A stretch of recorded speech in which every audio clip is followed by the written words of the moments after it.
Whiskey friends, far and wide, we are live for another Tuesday happy hour. I am Eric the Malt Muser. How's everybody doing? I'm warming up my palate with a Craigellachie 13 as we get into the show tonight. I'll set things up in a minute, but first let's see who is in the door getting things started. Let me know what you're drinking. What's up, everybody? Lost Cause coming in hot at an hour early. Hey, now you're a rock star. Get the show on. Sorry, man. I couldn't get on quite that early. Get paid.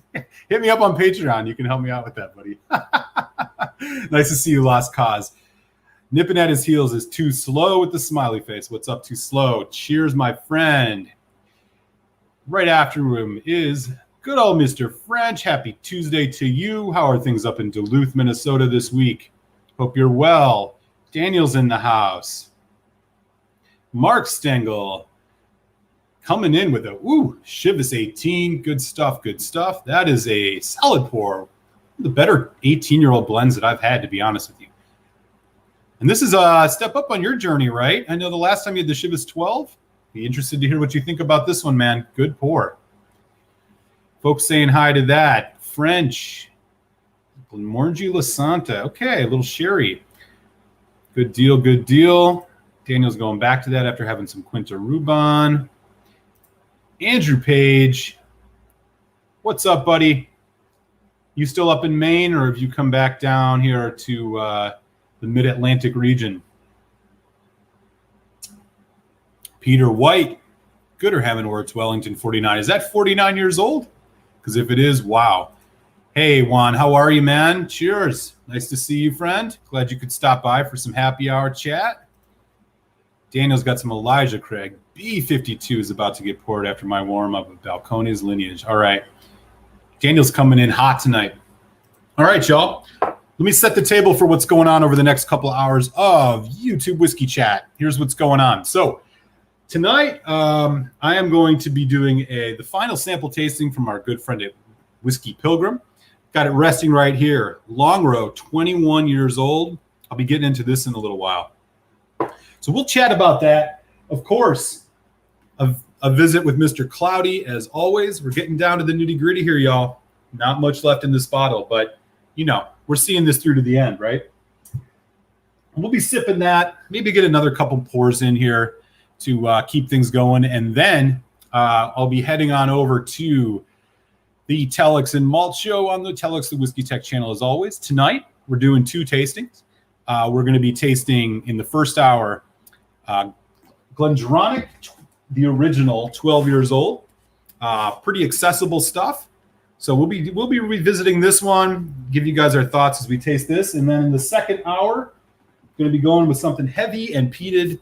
This is the Port Charlotte MRC 01, 59.2%. And we'll be checking that out in hour number 2 of the Telex and Malt Show. So tasting's coming up. We got whiskey chat to go. Let's get into it, y'all. I got some Craigellachie setting the palate right before we get into this Longrow. What do y'all got in your glasses? Let me check up on the chat here. Stephen Connor's in the house. What's up, Stephen? Happy tasty Tuesday to you, my friend. Peter White said that Gooderham Works Wellington is 19 years old at 49%. Nice deal. Can't go wrong with that.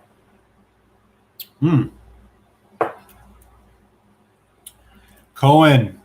105 degrees right now in Sherman Oaks. Holy cow, man. Where is that? Sherman Oaks. I'm Googling it because now I got to know. Is that California? Arizona? Man, 105. Woo. Better find something to cool down, man. Maybe put a rock in that whiskey tonight. Anyway, so I'm warming up tonight with this Craigellachie 13. I haven't done a full review of this. It's been a whiskey that I've been kind of trying to get my bearings on. It's got quite a bitter note. This is something that I would say is maybe not an intro scotch, despite the price being an intro price. It's got a kind of a bitterness to it, which I'm actually quite liking. 46% though in non-chill filtered. Not a super popular distillery. I believe they have a 17-year-old and a 23-year-old as well. I've never had any of those. This is what the bottle looks like. This is like a nice palate starter. It reminds me a bit of that Balvenie 12-year-old single barrel that that Telex and I took a look at last week. It's got a bit of a punch to it, but all in all, you're getting those kind of nice honey notes, a little bit of that bourbon influence. Solid whiskey for sure.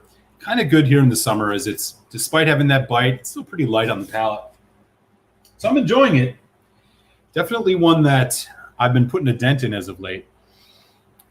And man, really cereal grain note too. Wow. Quite enjoyable.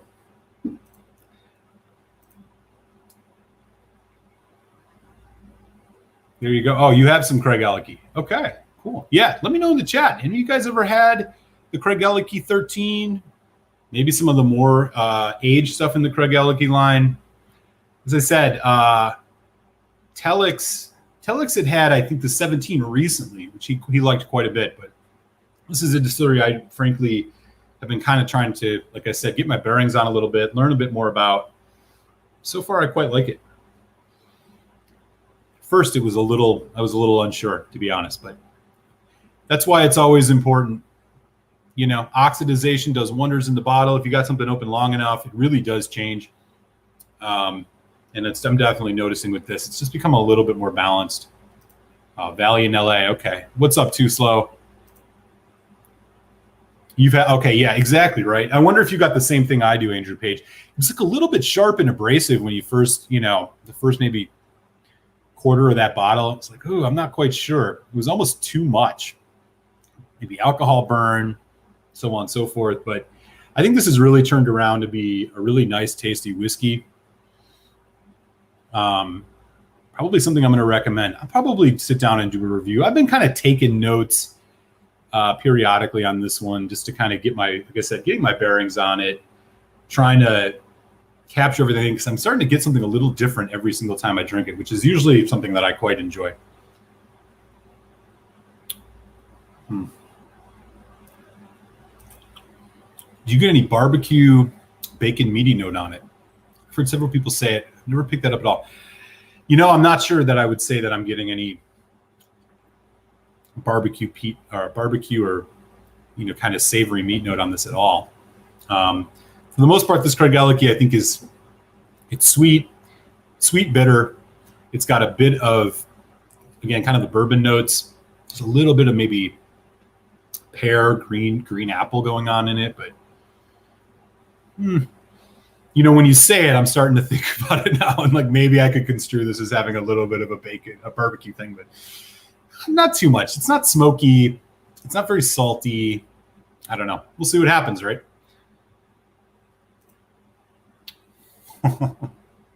Al's in the house. Look out, y'all. What's up, Al? Good to see you, my friend.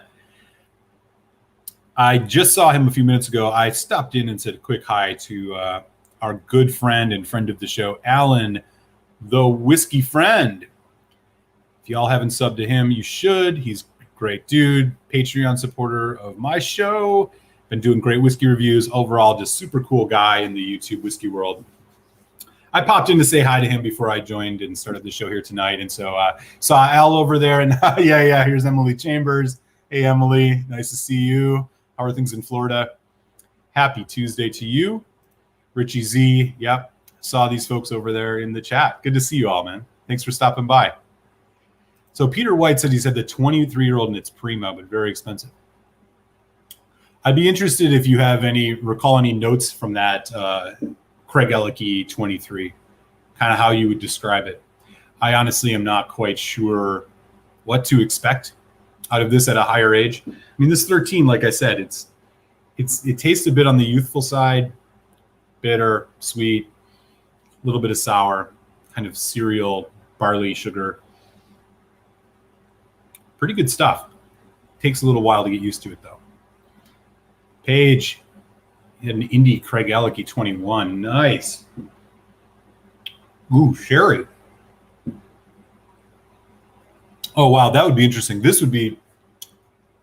I'd be very curious to see how like a heavy dose of sherry would affect a whiskey like this. I'm almost positive this is all bourbon cask. It does not say. It talks a lot about its worm tubes and all of that. It does say it has a meaty character actually here on the bottle, or on the tube rather.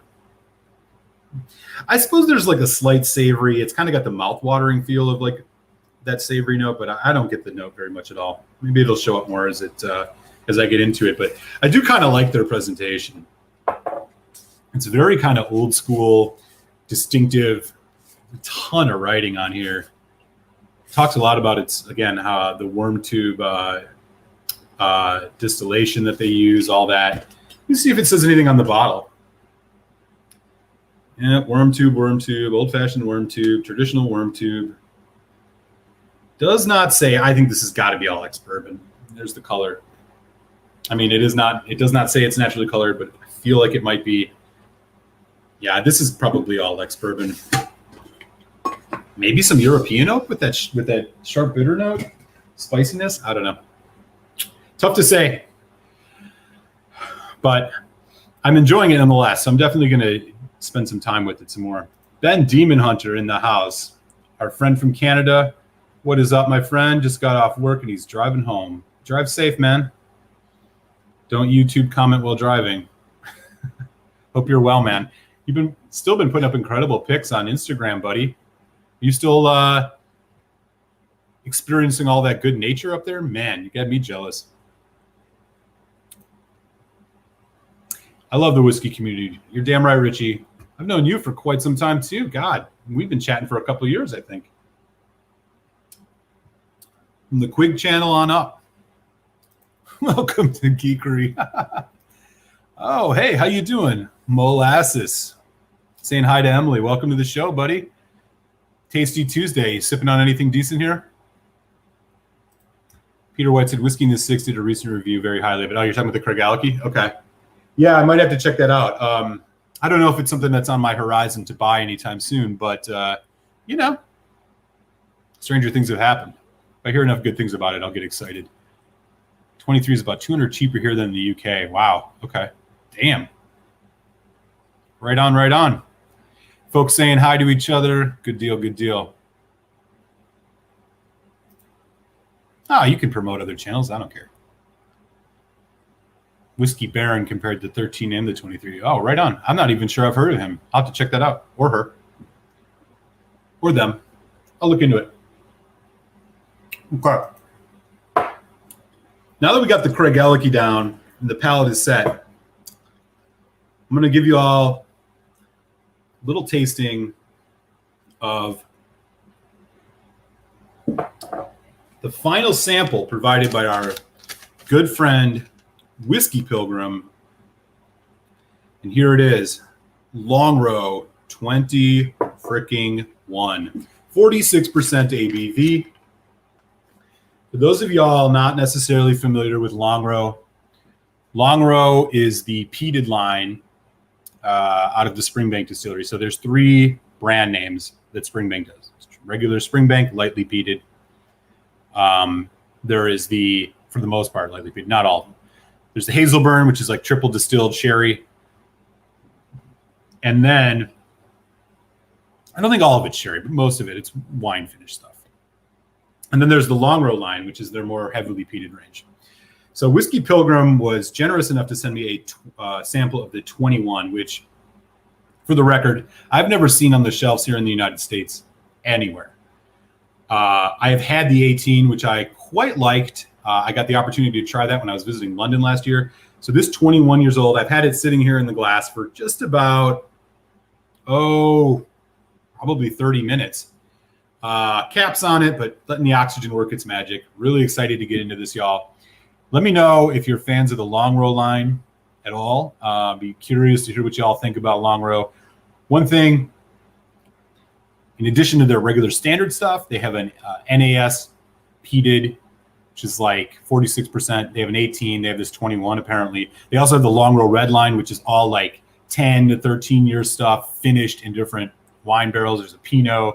There's a Cabernet Sauvignon, stuff that I have to get my hands on, to be honest with you, because a wine cask finish on a heavily peated whiskey is right up my alley. So here we go. Longrow 21. Oh, wow. That's the color. And you know this is natural. This is coming from Springbank, y'all. They don't put no color in their whiskeys. Smoky, peaty, of course. Very herbaceous. Wow. There's definitely probably some sherry in this. There's some rich, dark fruit notes in the background. It's like plum. It's really complex. And it just changes as you sip it. The legs on this are really incredible too. Thick, slow moving. Woo. Let me know. That Springbank funk is there too. You know what I'm talking about, y'all. The mustiness, the kind of damp basement smell, wet wood. There's some nice spice in here too. Nutmeg, clove maybe, cranberry, fruit. Wow. The nose on this is remarkable. I could spend some time on this one.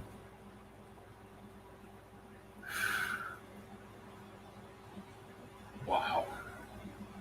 Man. Pilgrim's in the house. Thank you.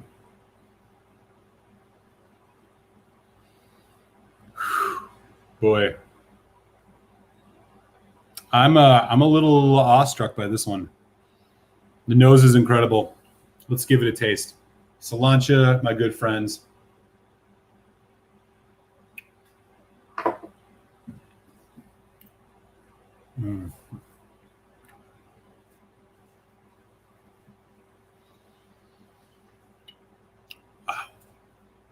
Warming, rich, buttercream, toffee, peat smoke. Nice, like effervescent note. Still kind of grassy and herbaceous. This is all over the place. There's so much happening in this. The fruit notes seem to tame a little bit on the nose, or on the palate rather. Dark cherry, man. Woo! The peat is really balanced with everything else, though. There's definitely some sherry in this, I think. Probably, of course, ex-bourbon as well. Long finish, but the finish is, at least on this first sip, a little bit two-dimensional. Slight menthol, slight mint, spearmint, sweet mint, dry honey, a little bit of toffee. This is quite impressive. Oh man, you put your nose in this and it just reeks like a Springbank reeks. Funky, musty, damp, like shoe varnish. Slight kind of, again, just like that, like you're in an old warehouse. But there's so much just delicious fruit note right underneath it. Man. So to recap, the samples from Pilgrim that we've tasted, Springbank 8, which is the Fresh Sherry Campbelltown Whiskey Fest 2019, which was really tasty. Glen Scotia 14 Malt Festival Edition, which is tawny port. That was quite good. The Springbank 21, which was awesome, I would say, but not a 5 out of 5 for me, but quite good. And then this Longrow. I think the only thing on this Longrow that I'm not super into so far is that, well, I wouldn't say into, but rather the thing that's not really blowing my mind is the finish. The nose on this is exquisite. Palate is really, really nice. Really good development. Nose, the finish, I don't know. We'll see what goes on this second sip. Here we go.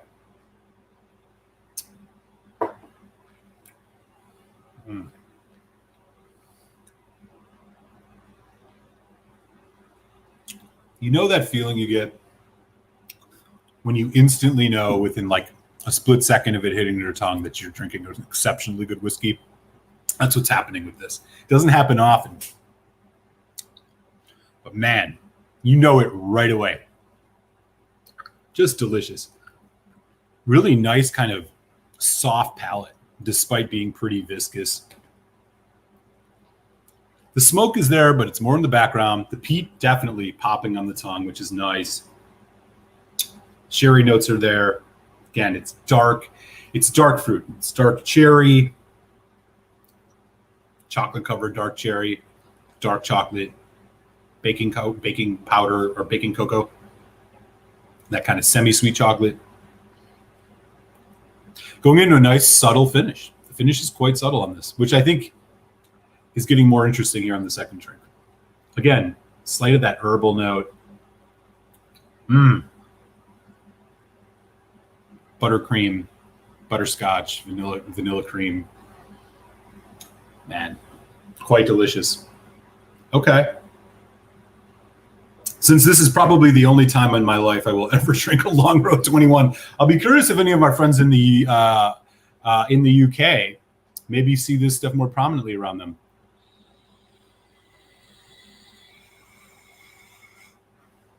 Let me catch up on the chat. We got 21 folks in the house, which is a lot of fun, man. Thanks for everybody for swinging by. Oh, man, Lost Cause. Thank you, buddy. You know, it was all of you guys that encouraged me to do it. I really appreciate the support, man. This is, I look forward to this each and every week. So thank you so much, Lost Cause. If anybody's interested, it's patreon.com/maltmuser whiskey. Appreciate any support anybody can give, man. That's great. And you've put yourself in the running for a sample of the Mr. Cloudy. More on that later. Folks saying hi to each other. I am way behind. I'm like 7 minutes behind at least. Yeah. Emily, look for the Longrow red line. I don't know how hard they are to get. I mean, they're not easy to get, but they're not exclusive either, even here in the States. Like, I walked into a pretty big, I think it was a Total Wine, and they just had like 9 Longrow 10 Pinot Noirs. And I was like, oh, shit, okay. So I grabbed one. Like, you stumble into them every once in a while. You know what I mean? Keep your eyes peeled. There's a bunch of them. There's a Malbec, Cabernet Sauvignon. There's a Cab Franc, and then there's the Pinot Noir. There might be another 2. Maybe somebody else can correct me on that. Richie Z says, have 2 Longrow Reds. Awesome stuff. A lot of love for Longrow coming in. Gary K, what's up, buddy? Happy Tuesday, man. Thanks for swinging by. Loves the 18 in the red line. Yeah, ditto on that. Pretty much like every Longrow I've tried. Had a few Longrows in the bar. And nice. 21. Oh, Richie, you've had the 21. Okay. You seen this around your parts? Yeah, basically. Yeah, Molasses, thanks for swinging by. So I do a happy hour every Tuesday, 8 to 9. I do whiskey reviews post every Friday. And then after this, I head over to do a whiskey show with my good friend Telex, the Whiskey Tech. We'll go from 9 to 11 Eastern time, where we usually taste some whiskeys and keep the Tuesday happy hour going. So if you're in for the long haul tonight, buddy, join us. It'll be a lot of fun. What else is going on? Alan, the whiskey friends in the house? Uh-oh. That means the stream must have ended. Thanks for swinging by. Yeah, Emily, I think you can find it stateside for sure. You might have to go on the internet for that one. Stephen Connor said, I enjoyed the red line very much. Just had a buddy compare the Ardbeg Black CR, the Lefroy 22 cartridge, and the Longrow Pinot, and Longrow clearly won out. Okay. I have the Lefroy Cartridge 2020 on the way. I'm very, very eager to open that. We'll probably be tasting that next week. I can't wait for it. But, yeah, man. Springbank stuff, I feel like they're at a higher bar. I just really do. And so that's really interesting to hear. I look forward to tasting some of the red stuff. I was able to get a bottle of the Cab Sauvignon or the Pinot, one of the two, which I'll be definitely checking out relatively soon. So cool to hear, Steven. Back at you, Ben Demon Hunter. Good to see you, my friend. Cohen. Almost bought a barrel 18 for 100, but I really don't need to be buying any more bourbon. I would not have bought the Booker's, but it was kind of an impulse at 69.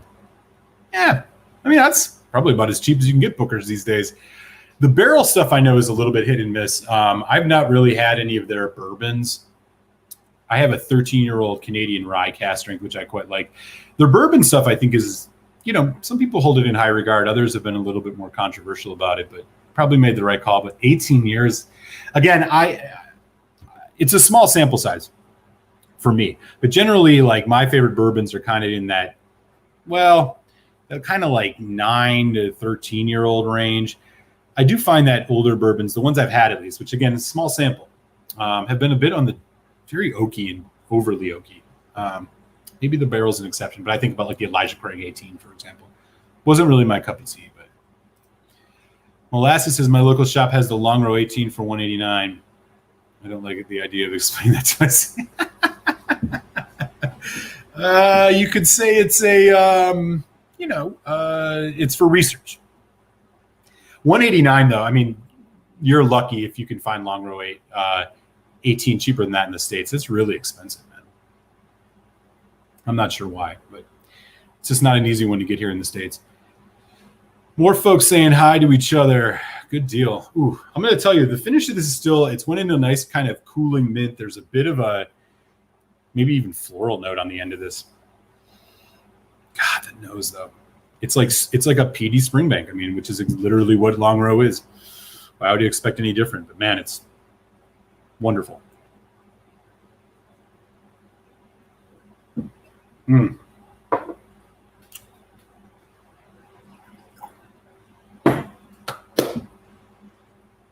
That's the end of that sample. Count it.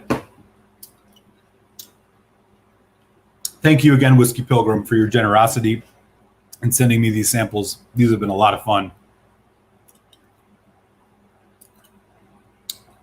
I will say, this Longrow 21 is fantastic. It's gotten better with each sip. I'm glad I got a couple good sips out of this. I can't imagine what this is going to cost in the US if you can find it, but I'm going to have to find a bottle if I can. That's a good one. That is a good one. Glad I got to share the notes with y'all. Wow, those are good prices, Lost Cause. Cheers. The peat plays more of a supporting role in the 21. Yeah, I think the experience I've just had, the peat is balanced. It's balanced. It's not overpowering. So if that's what you mean by supporting role, I agree. It's definitely not taking over, which obviously, there are younger peated whiskeys for that kind of thing. If you want the peat bomb. I've been impressed.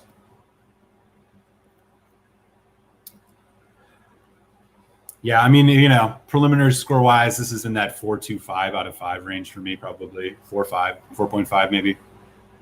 Depends on the price. I really don't know what the price is of something like this. Folks chatting. All right, good deal. So we're hitting the bottom of the hour. So let me just recap what's going on here, y'all. So we got at least another 30 to 40 minutes of happy hour chat to go. Looking forward to that. And then Telex and I, in our continuing kind of evolution of our whiskey show, our goal now is going to be each week to do the first hour of something that's like an accessible whiskey, meaning like, $70 or less, something that everybody can get their hands on, maybe taste with us if they can get themselves a bottle. And then the second hour, we're going to do something that's maybe a little bit more on the exclusive side, a little bit more on the rare side. So this week, our first tasting is going to be the Glendronach Original, 12 years old. This is one of my favorite kind of introductory single malt sherried whiskeys. It is non-chill filtered natural color, 46%, so it ticks all the boxes. Isn't that $60 range? It's a little bit more pricey than what I think some of the intro, sherried whiskeys are. I think about things like Glenmorangie La Santa, Glenfarclas 12, which are usually like maybe 10, $15 cheaper. I think the investment of paying $55 to $60 for this is worth it. We're going to tell you why when we join our whiskey show just after 9 o'clock. Then in the second hour, we're going to get into something that's a real treat. This is Port Charlotte, heavily peated, Islay single malt, MRC01. And basically what this is a it's a heavily peated Scotch from Bruichladdich, but also is finished. I have to actually read on this because I don't remember if it's finished or it's aged. I think it's just finished in like a red wine. So 50% ABV. Yeah, it's second fill wine casks. It's first fill bourbon, second fill wine. So that's the exact. And then they're brought together for a final year in French oak from Bordeaux. So definitely a lot of red wine. This is an NAS whiskey, but it's fantastic. I'll tell you that much. I'm really excited to share this sample with Telex. I think he's going to enjoy it. So we'll be getting into this. So we got a lot of fun stuff to chat about on the Whiskey Show tonight, and that'll start shortly after 9. As always, once Telex and I are ready to go live, I will drop the link into the chat so y'all can join us and continue the show. Let me catch up and see what everybody's talking about here, and then we will spend a little time with our good friend, Mr. Cloudy. See what is going on with that foolish whiskey. Gary K is drinking a 17-year-old Hazelburn. Wow. I don't think I've ever seen one that old, man. That's fantastic. Damn. Okay. Going back a little bit, Stephen Connor mentioned that the barrel bourbon batch 9 and 11 were fantastic. Are those also the aged ones, or are those separate? Because I don't think I've ever seen one that's 18 years old. I don't know if those were or not. Maybe you got a little bit more info on that you can share with the folks. Okay, good to know. Yeah, I'm looking forward to it. I mean, I love Lafroig's. God, I mean, with a red wine finish, can't go wrong. Yeah, you bet, Gary. Totally, man. Thanks for swinging by as usual. Appreciate it. Whiskey friend said, I saved myself for the stream. Man, good to see you're still here, Alan, my friend. Good to see you. Malted in Montreal. Swami Suave. What's up, buddy? You back from your motorcycle travels across the great country of Canada? Hope you're doing well, buddy. Looks like you won't be drinking for a bit. Back to work, or are you just recovering? What else is going on? We're looking at Whiskey Mumblers obsessed with the barrels products. Yeah, I don't know. There's so many of them, right? Like, it's difficult to pick out. I had a guy upsell me one, which was a barrel 13-year-old rye cask Canadian rye. I was just like, it was like $99. I'm like, shit, 13-year-old rye. I got to do this. I don't know if it lives up to what a 13-year-old rye could be, but it is really good. It was one of my honorable mentions last year in my top 5 whiskeys of the year.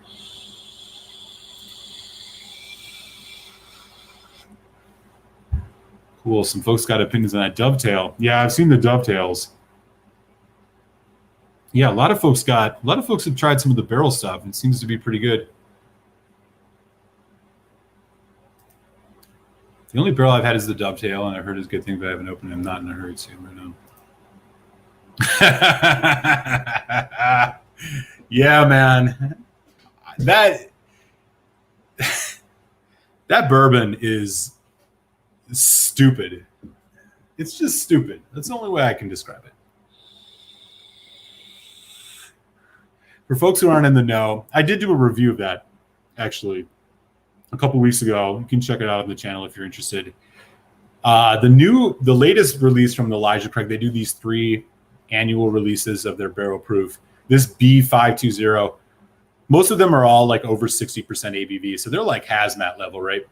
This one, it's almost 64%, but for some reason it's somehow less hot and more rounded than any of the previous ones that I've had. Absolutely amazing. I highly recommend anybody, if you see it, buy it on site. It's one of the best bourbons I've had. Definitely one of my favorite bourbons of the year.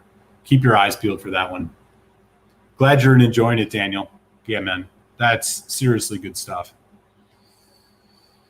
Yeah, props, man. Yeah, same here, man. I hope you feel better, dude. Drink the dovetail quick. It'll always be around right on. Oh, yeah, the Hazelburn. Okay, I'm still a little bit far behind. Folks talking about Hazelburn. What's the bottling date on that 12? The Glendronach. Oh, yeah. You want to know how aged it is.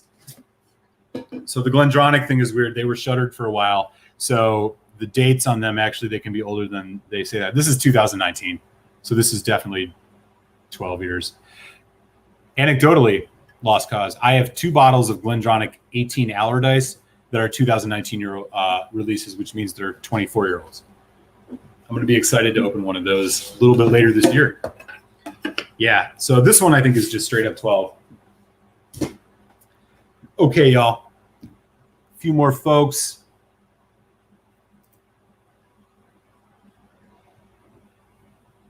Oof, I must have missed what happened here. Malty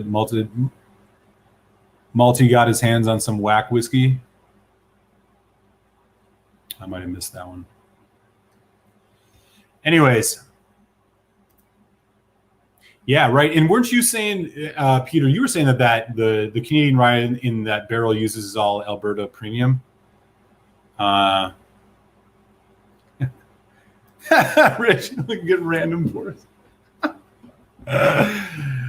Oh, man, I do what I can, right? We're all over the board tonight. Yeah, I'm way behind in the chat. We got 21 folks in. Apologies if I'm not catching any of your top lines.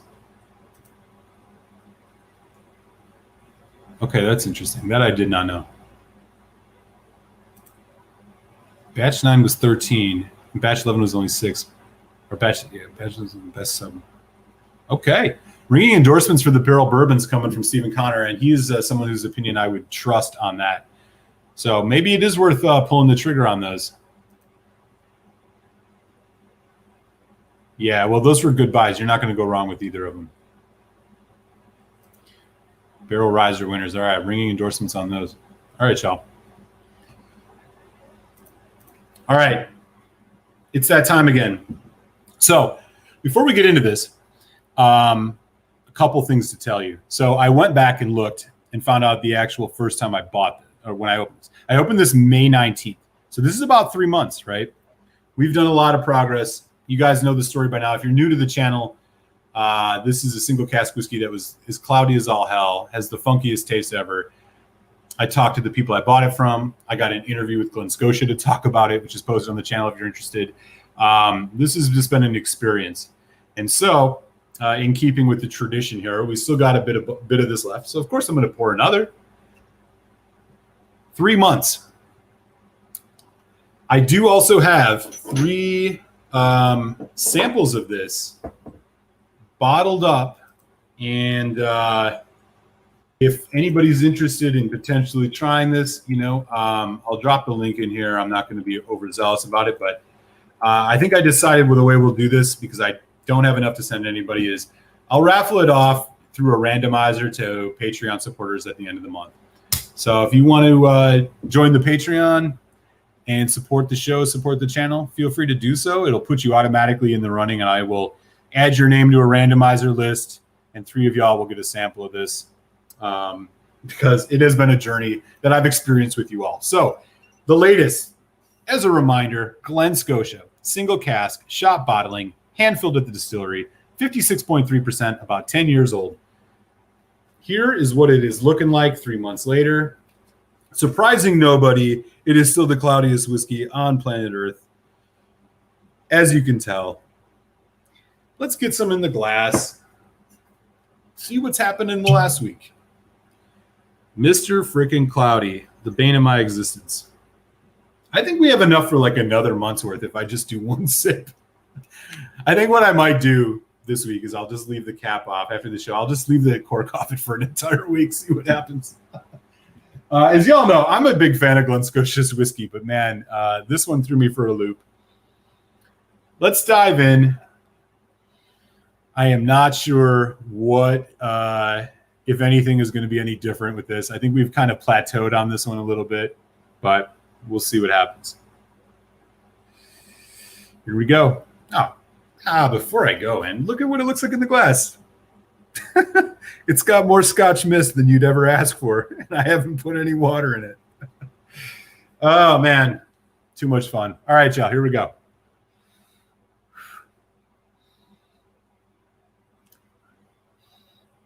So the nose is the same as it's been. We got,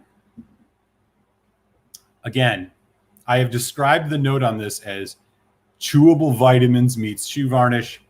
Telex the Whiskey Tech, who tasted a sample of this a couple weeks ago and also agreed that it's way off, described it as a chlorine chemical, which actually I think might be more accurate.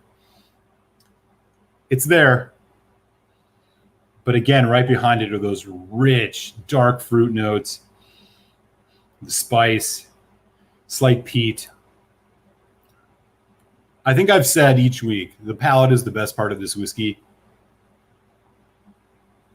And so far, the nose again this week is about the same. So here we go. Cilantro, y'all. 3 months and counting.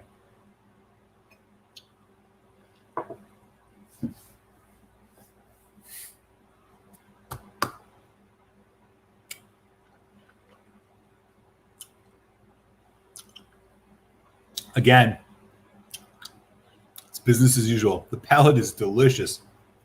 Dark fruit, spice, the bourbon kind of creamy, light caramel.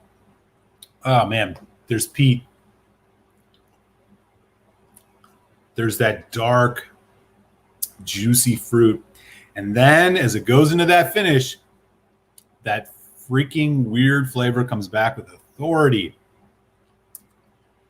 It hasn't really subsided. I know there was like 2 months in, I was noticing that it seemed to be diminishing, but nah, it's still here. It reasserts itself. It's like you just ate a bunch of those chewable kids' vitamins. It's like that chalky, sweet, tart thing. And then that delicious whiskey is just under that, right underneath it. Whew. Little minty. Yeah. Telex said chlorine. I think chlorine hits it. So as I've mentioned, I do think that this whiskey was probably mishandled by the people that I bought it from, which was not Glen Scotia directly. I did talk to Glen Scotia about it. You can check out the interview.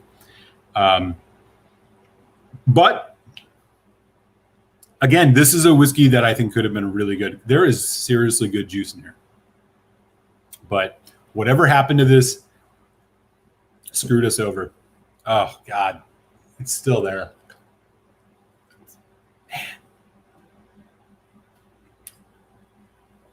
Man. It's like especially bad this week. I wonder if it's getting worse because we're getting down to the bottom. Look at the bottom of this bottle. Remember this? Look at that. The sediment level. I wonder if it's getting more assertive because we're getting closer to that. I haven't went blind yet, y'all. We're going to see this through to the bitter end. All right. Let's put a little bit of water on it. I'm not even going to show you what it looks like with water because what's the point? It's already cloudy beyond all get out. Oh, man. Damn.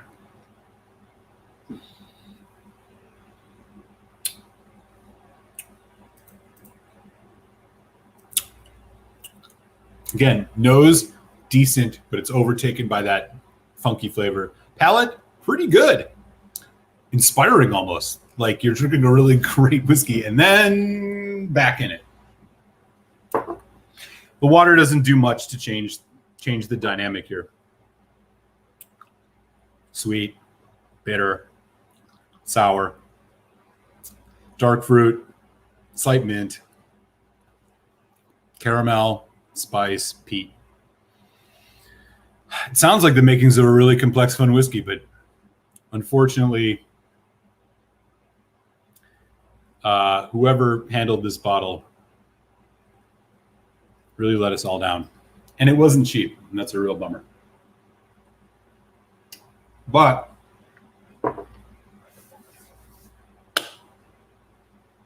That's not going to stop me from finishing this bottle. All right, y'all. There is your weekly update on Mr. Cloudy, Glen Scotia, single cask, blah, blah, blah. As I've said over the last couple of weeks, I think we're getting what we get here.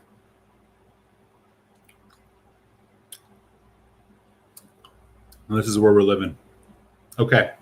Let me catch up in the chat. What y'all talking about?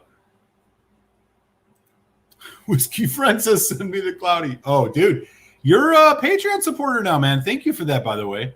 You're in the running, man. I'm going to put it through a randomizer. If you get one, I'll be sending it your way, man. Don't you worry about that. Yeah, 1 in a million, maybe 1 in 100 million.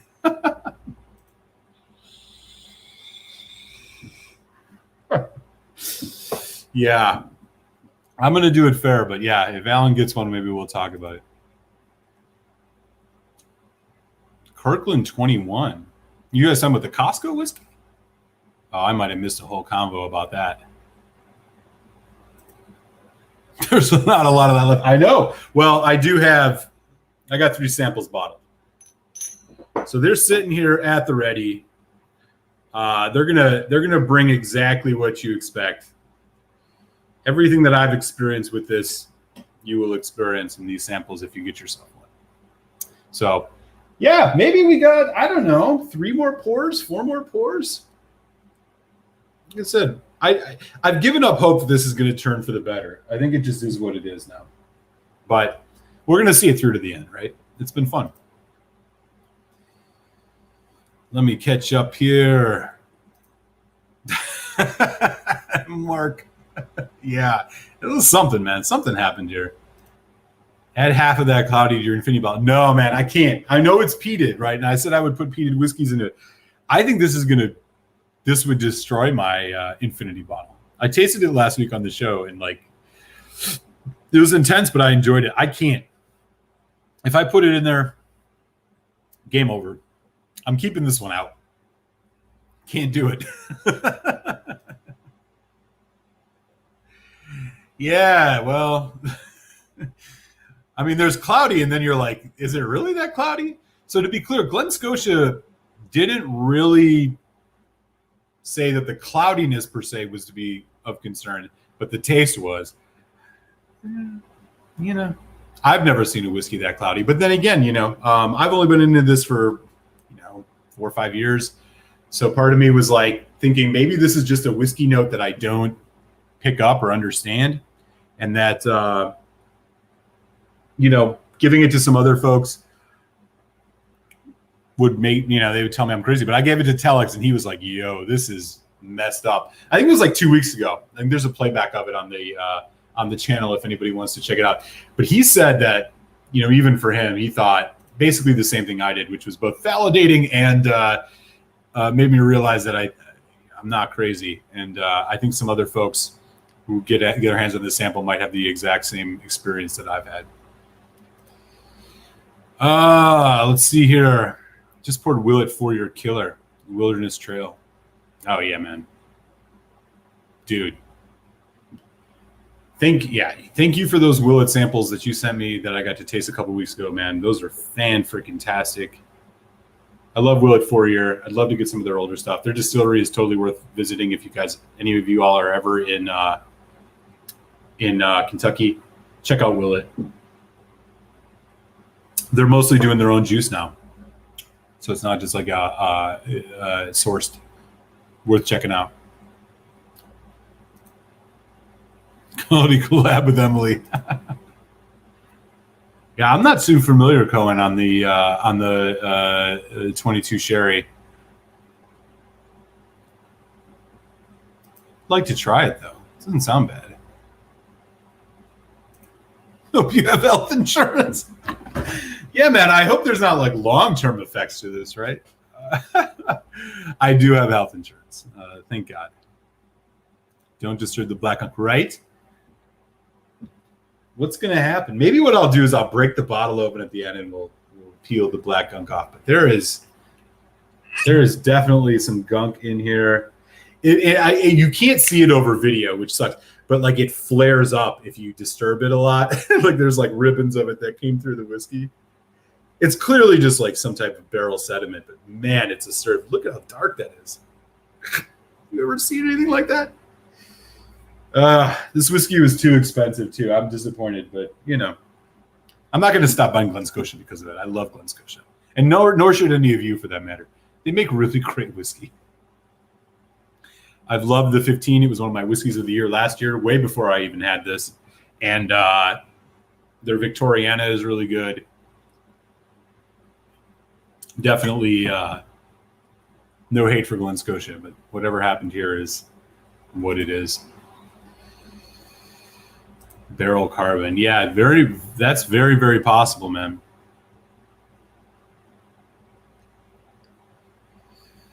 And I am behind in the chat. Yeah, well, I'm still here, man. I still have 20/20 vision, I think. And,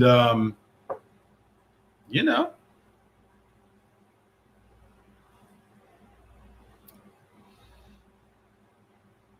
hasn't done any damage yet, as far as I can tell. I wish it could just stay on the palate forever because the palate is great. What a funky whiskey. Yeah, man, I got the COVID hair going. I saw you just shaved, man. You sellout. Babyface Swami these days.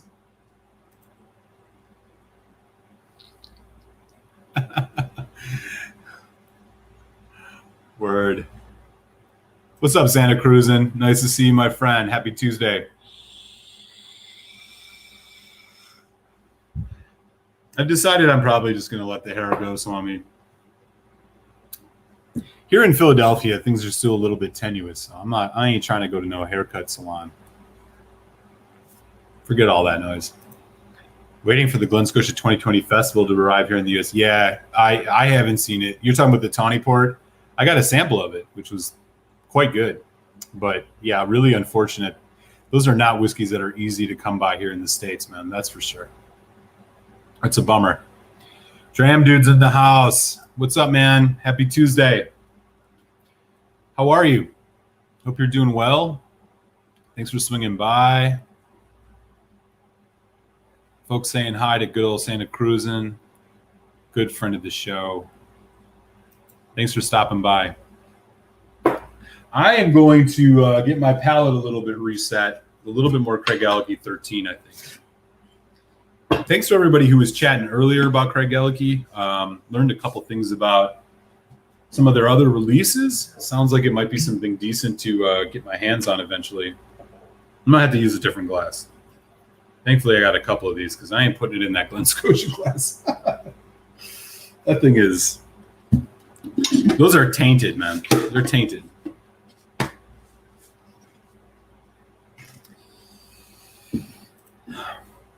Andrew Page. Oh, shit. That stuff falling all over the place here. Andrew Page says, would Mr. Cloudy be in the running for your worst whiskey of 2020? Or are there enough positives in it to make it worthwhile? You know, man,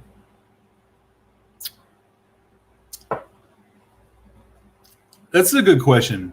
Like, in a way, yes, because my expectations were high. It cost me a good amount of money, and it totally disappointed. But it disappointed not like I feel like I didn't actually get a fair shake. Right? It didn't get a fair shake. I didn't get to actually try this at its potentially real form. So like I can't hate it. I can't say it's the worst whiskey I've had. It is the worst whiskey I've had in terms of expectation, but I can't say like it's worse based on its own merits, right? Because like clearly there's something wrong with this. So like that's where I'm kind of stuck, man. Yeah, I don't know. You know, what can I say? Obviously, like I would if I was confident that what I was drinking was its actual presentation in normal cases, then maybe I would say, judge it on its merits. But I can't put a score. I can't score this. This is, I don't know. So I don't know. That's where I'm kind of falling, brother. Tough to say. And since it's not something that folks can get their hands on anyways, excuse me, unless you're going to the Glen Scotia distillery, no biggie. Daniel says long hair is looking good. Let's roll. Yeah, I'm going to let it go. I'll let it go at least through the election. We'll see what happens. Why not? I bet you do. You probably find that all over the place by you, man. You're lucky. What did you think of that Tawny Port Glen Scotia? I think you did a review recently, but I remember checking it out. I thought you gave it a pretty high score. Or high accolades, at least. Dram Dude says, doing all right. Busy at work lately. Yeah, I hear that, brother. Thanks for making time to swing by, man. Yeah, that's kind of the case, man. I mean, these those type of releases, other than maybe the obviously the Ardbeg Committee release we can find periodically, or some of those more exclusive ones, but for the most part, yeah, you're gonna have to go overseas to get those. I don't know. Maybe Glen Scotia stuff will show up here in the States, but I haven't seen it yet. Pilgrim, what's up, man? Thanks for stopping by. This is my good friend from Sweden. If you guys have not yet, take a second, open another tab in your browser, subscribe to Whiskey Pilgrim. He does great whiskey reviews and is the provider of some of these great samples I've done. Tonight, the sample I did on Longrow 21 came from Whiskey Pilgrim. So thank you again, Pilgrim, for your generosity. Really, really enjoyed that sample. That was an incredible whiskey. Probably my favorite out of the batch. That and the Springbank 8 Fresh Sherry, which was that Campbelltown Whiskey Thistle one. Those two are neck and neck, I think, is my favorites. Really appreciate that, man. Hope you're doing well, buddy. Thanks for stopping by. He's got lots of Tawny Port. Yeah, I caught that. Cool. Molasses is what? Oh, I just saw your comment and I missed it. Whiskey Friends handing out. Cheers, everybody. Yeah, take good care, man. It was good to chat on your show for a little while. We're gonna let's get in touch soon. We'll talk about doing that live show, man. Good to see you. Enjoy your day off tomorrow. Molasses says, does the Glen Scotia bottom shake well anywhere on it? Let's do it. It doesn't, but I just did it, and oh man, oh my god, dude. You said that all of it came off. It's now all in the whiskey. Look at how dark that is. Oh my god, y'all, you got to see this. I got to take the comment up. So I just shook it up. Are you seeing this? Is this coming through the video the same way I'm seeing it? Oh my god. That is so dark. I've never seen a whiskey there's so much sediment in this. You can't see through it at all. Should I pour a little bit of it? Yeah, let's do it. Oh my god. I'm going to regret this. I'm just doing a little bit, man. Just a little. Holy cow. When I had shaken this up in the past, it didn't remove itself, and it just all came off the bottom. Oh my god. Molasses, you just took this to the next level. This is going to be terrifying. Okay. Yeah, I'll say. Very dark and cloudy is an understatement.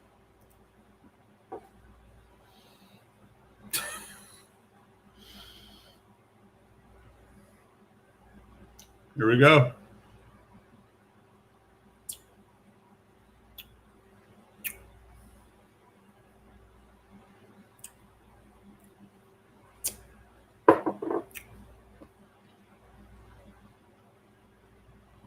Oh my god. Okay.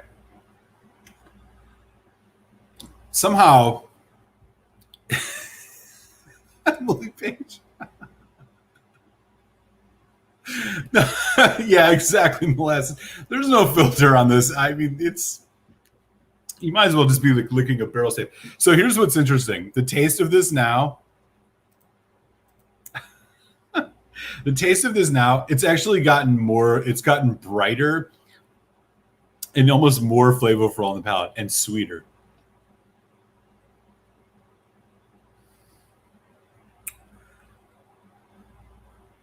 I don't know if my palate is just kind of like a little out of whack now.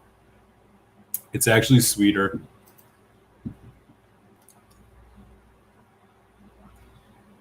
And a little bit of that, it's taken a little bit of the edge off that horrible note that I get off of it. I don't know what to say about this, man. Whoo-wee. Okay. I mean, just again, for emphasis, look at how dark that is. It looks like Guinness, y'all. It's like somebody just poured Guinness into my whiskey bottle. You got to be kidding me with this. All right. What can I even say about that?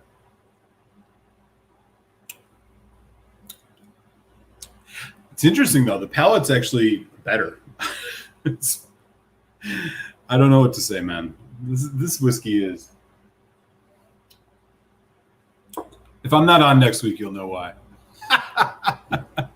We still got 18 folks watching. It is 9 o'clock. What is up, everybody? I hope you guys are having a good happy hour. I know I am. As always, we will be heading on over to talk to my good friend Telex Whiskey Tech for the Telex Malt Show, which will be coming up in about 15 minutes. We are going to be tasting the Glendronach 12 and the Port Charlotte MRC01. Glendronach 12 is coming up in hour number 1. Port Charlotte MRC01 in hour number 2. I hope you all can join us. I will share the link in the chat when Telex is live, and then I will join him shortly afterwards. I appreciate you all swinging by for happy hour tonight. It is always fun as always, and we still got a little bit of time left, so let's keep going. I feel like that was one of those, it's 9 o'clock, do you know where your kids are? Pilgrim's heading to bed, man. Good night. Take care, buddy. Thanks again. Appreciate those samples.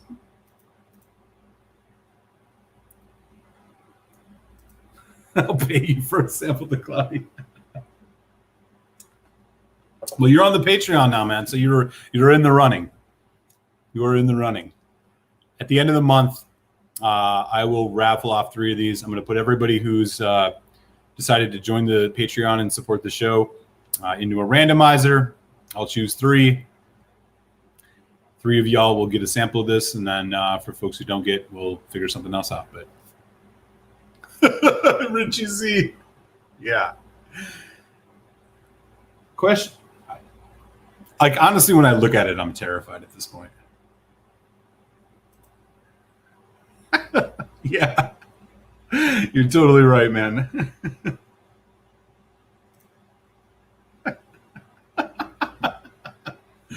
Oh, y'all are the best, man.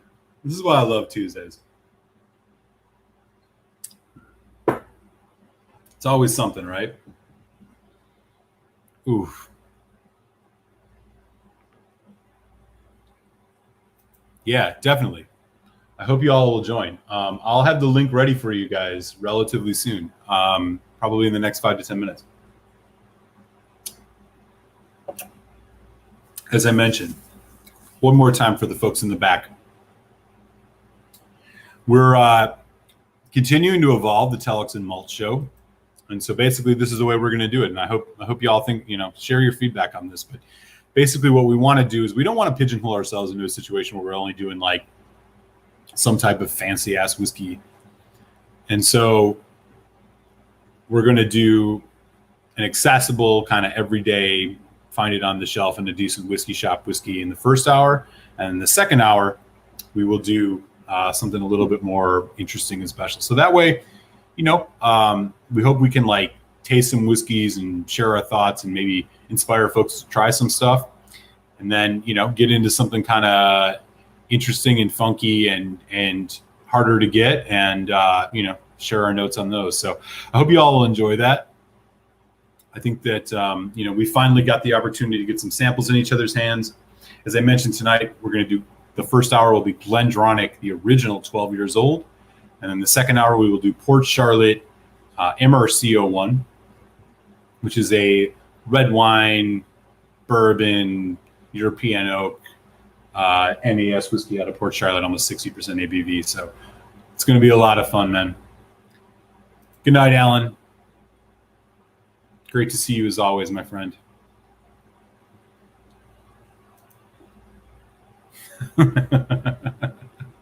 Yeah, Molasses, you came in making an impact here on your first week on the show, brother. It's still so dark. Look at that. It honestly looks like backed up sink water, If you ever see water, something coming out of your sink looking like that, you've got some problems. I'm going to check in quick. I think Telex should be ready relatively soon. In the meantime,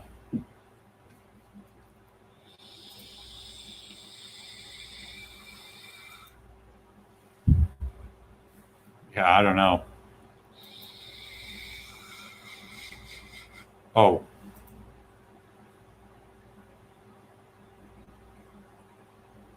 Are you talking about the Highland Park single casks?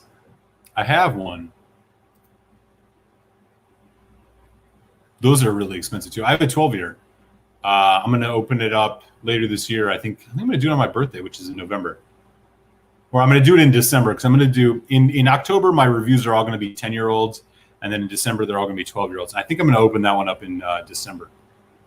It's like the Mid-Atlantic one. It's called the Riptide. It's a single cask Highland Park, like 60-some% 12-year-old. Looking forward to it.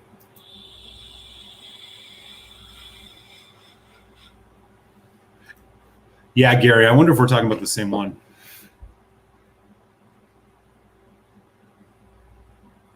Good deal. Okay. Let me do one more quick check here. Yeah, I think Telex is going to be getting set up shortly here, my friends, which means I'm going to have a link for y'all in a second. Give me just a sec here to sort things out.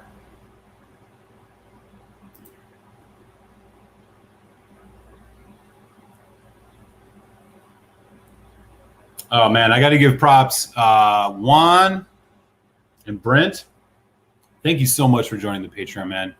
You guys are the best. I got to give a shout out. I mean, it was, I got to give a shout out to y'all. You guys pushed me to do it. I always try to just do honest, straightforward reviews and make it accessible as possible. I'm not trying not to be pretentious. I'm not trying to do reviews for other people who are whiskey reviewers. I just like to talk about my honest, straightforward opinions about whiskeys and try to help folks spend their money wisely. So all the support you guys gave, man, I super appreciate it. Thank you so much. I will put you guys on the list. You're going to be in the running to get some samples of this Mr. I mean, it ain't even cloudy anymore. It's like we're going to think of a new name for it after this. It's something else, man. But I really appreciate it, man. You guys are the best. Thank you so much. And I will, let me just do another quick check here. We should be almost ready. And we are. All right. So I got a link to share with y'all. If you want to continue the whiskey chat, the Telex Malt Show is going live. Check out the chat here. Grab that YouTube link. Head on over to Telex the Whiskey Tech. And we're going to talk about Glendronach, 12 years old. And the Port Charlotte MRC01. So hope you guys can join us. The night's just getting started. It is 9 p.m. here on the East Coast. So Telex and I are going to go until 11. So you got 2 more hours of whiskey talk. Hope you guys can enjoy the chat and enjoy the show. So with that, I am going to sign off here. I'll catch you guys over there. Thanks again for all the support, y'all.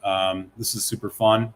And I will catch you, if I don't see you over on Telex's show, next week for Malt Muser Whiskey Reviews Tuesday Happy Hour, man. Everybody stay safe, be well, wear a mask. Cheers, y'all.